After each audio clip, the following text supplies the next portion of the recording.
तुम क्या जानो मेरे प्यार के बारे में? तुमने सिर्फ 9 महीने उसे अपने पेट में रखा है। मैंने उसे अपना सब कुछ दिया है। तुम्हारा खाना खिलाना, रात को उसे सुलाना, ये सब दिखाई देता है। लेकिन मेरे जैसे बाप का प्यार तभी दिखाई देता है जब वो बच्चा बीमार पड़ता है।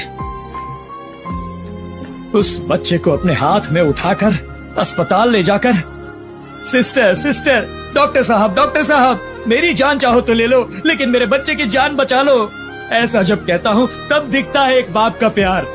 लेकिन तुम जब बच्चे को कोई तकलीफ होती है तो उस बच्चे के साथ बैठकर आंसू बहाती हो। बाप जब अंदर रोता है तो उसके आंसू नजर नहीं आते। आजा बेटा, मैं तेरा बाप हूँ, अपने मरते दम तक मैं तुझे बचाऊंगा, ऐसा बोलता है, वही होता है बाप। लेकिन ये सब बातें तुम नहीं समझोगी। एक बाप का प्यार बियर की बोतल जैसा होता है, उसे हिलाने पर ही वो